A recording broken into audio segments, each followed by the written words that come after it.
This month I'm testing the 2025 Can-Am Pulse, an all-electric motorcycle. Since I can't easily, at least, take this on a day-long ride to the mountains, it has become my commuting bike. It takes me to the office every day and back home. And it's also so much fun that I take it whenever I can for every errand around town too. So let's do a quick walk around for some highlights and then I'll take you on a ride. All right, you probably want to know the most important stats now, so I won't make you wait, but please watch the full video for my entire review. Can-Am claims a range of up to 100 miles in the city or 80 miles combined for the Pulse. I've gotten about 50 to 70 miles of range depending on what mode I'm in and how much fun I'm having. So there's really a lot to unpack about range and riding style, and I'll get to that later. Can-Am claims a 50-minute charge time from 20 to 80% with a level 2 charger. Plug it in at home and it's about 3 hours. From 0 to 100% at home, it takes about 5 hours. I found those claims to be pretty accurate. Now, something unique to this electric motorcycle is the liquid cooling that Can-Am has developed.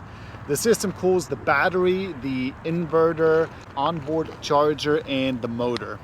By keeping a constant temperature of the important bits, the motorcycle can maintain a more constant performance. So most importantly, when you need to charge the battery, you don't have to wait until it cools down first. And so when you're ready to charge, so is the bike. I really like this feature. And the coolant has a 5-year lifespan. Right here is the sealed chain case. It is fully enclosed. The idea is out of sight, out of mind. So you don't have to do regular chain maintenance, which I am sure is high on your to-do list with your current motorcycles. And inside the case, the chain is lubricated and an automatic tensioner negates regular checking.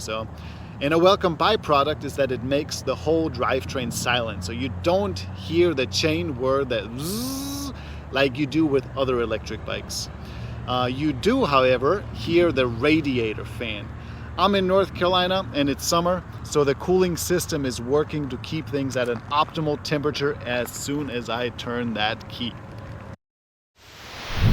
The first thing I noticed when walking up to the bike is that it just looks a little bit smaller than a regular motorcycle.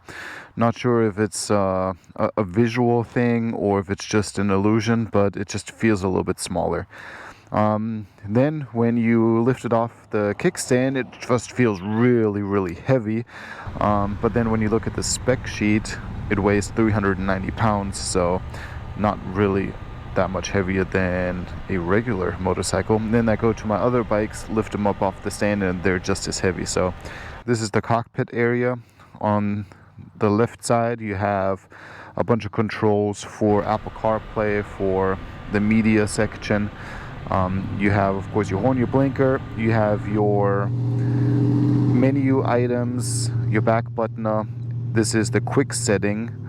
And then on the other side, you have the starter button that also turns on the reverse. And of course, to turn it on, you have to twist the throttle away from you and hit the starter button. You hear that beep, and then the motorcycle is ready to go. This 10.25 inch touchscreen is really nicely laid out. Took me a little bit to get used to it because you can swipe and you can also long press to change things. So in the middle here, you can cycle through a couple of options to get to where you want to be. I'm trying to figure out how many miles I can ride on a charge, so I am on my trip meter, number B. The rest is pretty easy with the settings. This is the quick setting. If you push here on the handlebar, and then you can have, these are your riding modes. You got Sport Plus, Normal, Rain, and Eco. Eco, it's very docile. I mean, yes, it saves the most battery, but it's, I don't want to say boring, but it's not the most exciting ride. Normal is quite peppy. I mean, I'm having a lot of fun in normal. You keep pushing through it. Here you have your traction control, and then this is the active Regen, where if you twist this throttle forward as you're slowing down, it's like engine braking, and it charges the battery a little bit more. There's max, min, and off. And then you have the same for the passive Regen too. I turn everything on max because it's really fun if you twist that throttle forward and slow down that way. Before we go on, let me tell you about RoadRUNNER Motorcycle Touring and Travel. It's the magazine that is making all of this possible. If you haven't seen a copy, you can pick one up at your local newsstand, any high quality retailer. And if you check the link in the description, you can also request a free sample copy. The magazine is all about touring and travel, and it gives you great ideas of where to go, because once you have a motorcycle, you're gonna need to know where the best roads are. And that is where we come in. We have over 1,250 GPS files on our website ready for you to make your own adventures. So, of course, we also have motorcycle reviews, gear reviews, all the good stuff. So check out a copy of RoadRUNNER Motorcycle Touring and Travel magazine. Motorcycle is armed, ready to go. Let's see.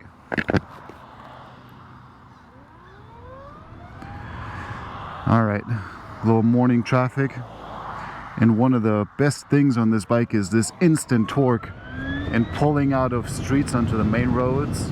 And then just that instant acceleration is so much fun. I mean, pulling out has never been more fun.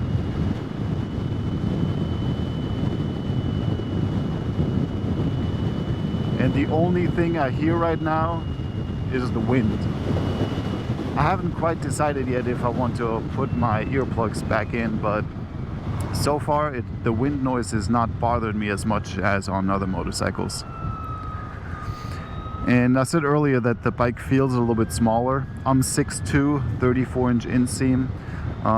The legs are, I don't want to say cramped, but I mean, I do have a good amount of knee bend. Not uncomfortable for these short distances, but the view of the cockpit, it's really, really low. I mean, if I'm looking straight ahead, I do not see the screen at all. So I really have to move my head down to see what's going on down here.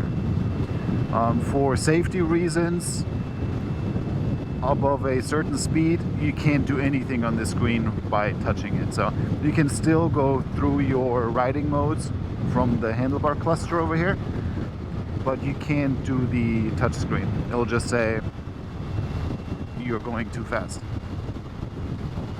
Yep, feature unavailable while driving. So nice little feature, but some of the things would be cool if I could access while riding, like resetting a trip meter, because, well, usually I reset the trip meter as I roll out of somewhere. Well, I used to say rolling out of the gas station, but not in this case. And I usually forget to reset the trip meter after unplugging it in my garage.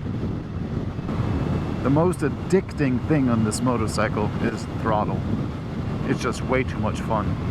And if you can see here, if I twist the throttle forward, you have that active Regen where it charges up the battery a little bit every time you slow down. It's a really fun feature to play with. On a regular motorcycle, I use engine braking a lot. I rarely use my brakes. So this is a very familiar feel. And if you time it right, you don't even have to touch your brakes on the Can-Am Pulse. And this is one thing I had to have my wife follow me to confirm, but when I slow down using this active Regen feature, the brake light does nothing. It doesn't come on, it doesn't blink, it doesn't do anything while I'm really slowing down pretty fast. It would be a nice feature if I'm slowing down using this active Regen feature, that the brake light does something to let people behind me know that I'm slowing down.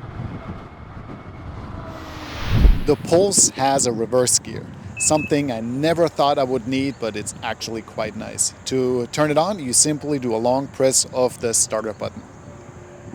The first time I rode it, I realized that it's very difficult to get to the rear brake. It's just too high. It doesn't seem to be adjustable because there's a bunch of body parts around it. It's very difficult to get my toe up to get it on the brake, but it's not really a problem because I rarely use that rear brake, because with that active regen it's very easy and very efficient to get this motorcycle to slow down. The glove box is a little plasticky, and when you open it, you're just looking at the lid. So if you want to see what's inside, you kind of have to move to the side and angle your head a little differently. For a motorcycle with so much technology on it, it seems like some of the technology pieces aren't quite there. For instance, it has Apple CarPlay, but not the Bluetooth kind. Have to plug in your phone for Apple CarPlay to work. The outlet is right here in this glove box, and it's a USB-A outlet, not a USB-C. So it's not wireless, and it's the wrong USB port, if you ask for my opinion. Then there's the BRP app, where you can add your vehicle to it, and then you can connect to it and you can see all of your stats. I thought for an electric motorcycle it would be convenient to have real-time access to the motorcycle. For example, if I am plugged in and charging the bike somewhere out there in the parking lot and I'm inside getting a cappuccino, I could look on my phone and see how far along I am in the charging process, but not so. Doesn't work that way.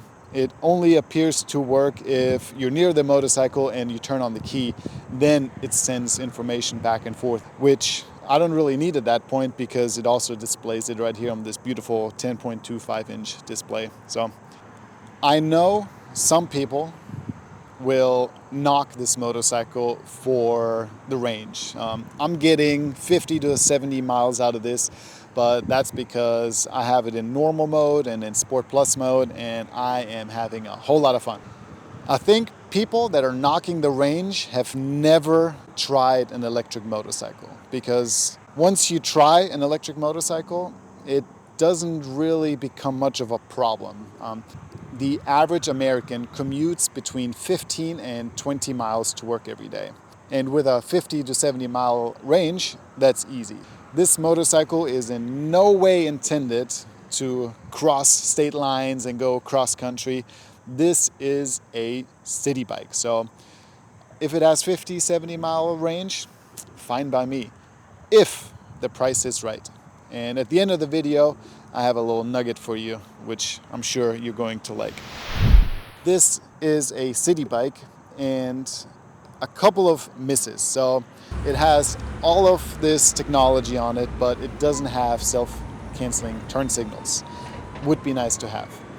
Also, for being in an urban environment, I think the lights could be a little bit brighter. Also, since I'm rarely using the brakes to slow down because that active regen works so well, I really wish that brake light would come on to let people behind me know I'm slowing down significantly without touching my brakes. As for charging, this one has a connector that I learned is not the same as a Tesla connector, which to me, I figured that to make something for the masses, it would be a Tesla charger, but again, not so. This does not work with a Tesla charger.